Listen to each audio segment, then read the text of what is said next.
Bienvenue dans la chronique Sensiblement Vous, le rendez-vous hebdomadaire qui vous guide sur le chemin de votre transformation intérieure. Je suis Noémie Pruvot, praticienne holistique, spécialisée dans l'hypersensibilité et les blessures de l'âme. Aujourd'hui, nous terminons notre série sur les 5 blessures avec la blessure d'humiliation, une blessure un peu à part car tout le monde ne la porte pas forcément.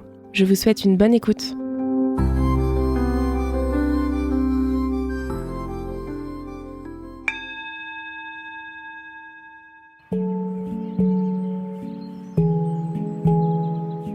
La blessure d'humiliation s'éveille généralement entre 1 et 3 ans dans la relation avec le parent du même sexe ou celui qui nous a appris les notions de plaisir, de limite, de propreté ou de contrôle du corps. Elle apparaît lorsqu'un enfant se sent rabaissé, dévalorisé, jugé ou honteux d'être lui-même. Cela peut être très subtil, comme des remarques sur le corps, sur les émotions jugées trop, sur le comportement jugé sale ou encore mal élevé. Cette blessure prend racine dans l'humiliation, la honte ou la gêne ressentie face à l'autre. Prenons un exemple. Un petit garçon exprime sa joie avec beaucoup d'intensité et s'entend alors dire « T'es ridicule quand tu fais ça » ou alors « Tu fais honte à ta maman ». À force d'entendre ce type de remarques, l'enfant apprend qu'il est trop, qu'il doit se restreindre, cacher certaines parties de lui. Il intègre alors l'idée qu'il n'est pas digne d'être pleinement lui-même. Et plus tard, à l'âge adulte, cette blessure peut se réactiver dès que la personne se sent jugée, exposée ou rabaissée. Alors elle peut ressentir une énorme gêne, un sentiment d'infériorité, une honte intense et développer des comportements d'auto-sabotage ou de compensation. Quand la blessure d'humiliation est activée, la personne porte le masque du masochiste. Elle se sent souvent responsable des autres, culpabilise facilement et a tendance à se priver de plaisir ou à se punir inconsciemment. Elle fait aussi en sorte de s'empêcher de réussir, de briller ou même d'être simplement heureuse, comme si elle ne le méritait pas. Elle aura tendance à en faire beaucoup pour les autres jusqu'à l'épuisement en s'oubliant totalement au niveau de ses propres besoins. Elle peut être perçue comme gentille, serviable, généreuse, quitte à se négliger profondément.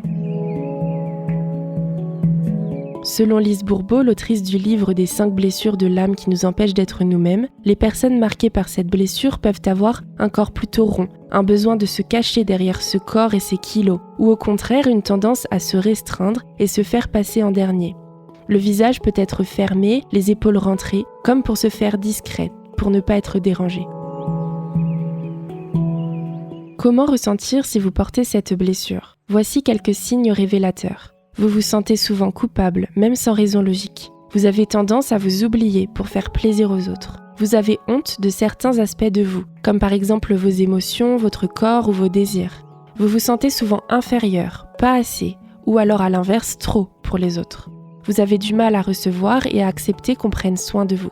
Et les pensées associées à cette blessure peuvent être par exemple « Je ne suis pas digne d'être aimé tel que je suis, je fais honte aux autres. Je ne mérite pas de recevoir, je dois me contenter. C'est de ma faute. Je vais encore me ridiculiser. »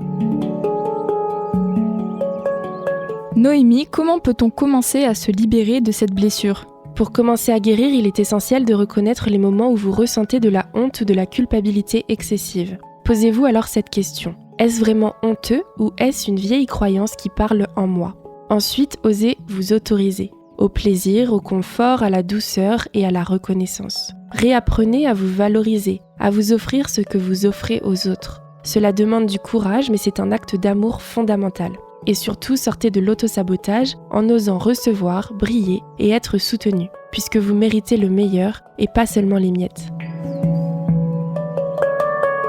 Quelles actions concrètes peut-on mettre en place pour commencer à guérir cette blessure ? Voici quelques pistes. Vous pouvez par exemple pratiquer la bienveillance envers vous-même, en particulier dans les moments de gêne ou de jugement intérieur. Vous pouvez aussi vous reconnecter à votre corps avec douceur, comme avec par exemple des massages, en faisant de la danse, en prenant un bain, en portant des vêtements agréables, tout ce qui va vous permettre de vous réconcilier avec le plaisir sensoriel. Il va aussi falloir apprendre à dire non, à poser vos limites et ce sans culpabiliser.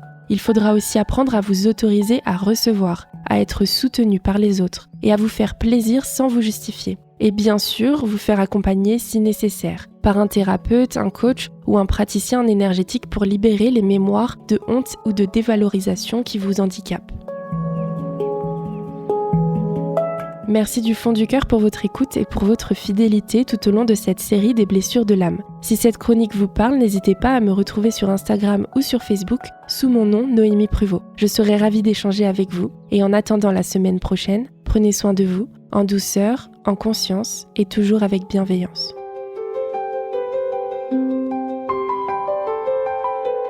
C'était Noémie Pruvot dans votre chronique Sensiblement vous, un moment pour vous recentrer et écouter votre intériorité. Merci d'avoir partagé cette parenthèse avec moi. Retrouvez-moi sur les réseaux sociaux où vous pouvez me poser les questions que vous souhaitez que j'aborde dans les prochaines chroniques. Je vous dis à la semaine prochaine pour continuer ensemble ce beau voyage intérieur. Prenez soin de vous, en douceur, en conscience et toujours avec bienveillance.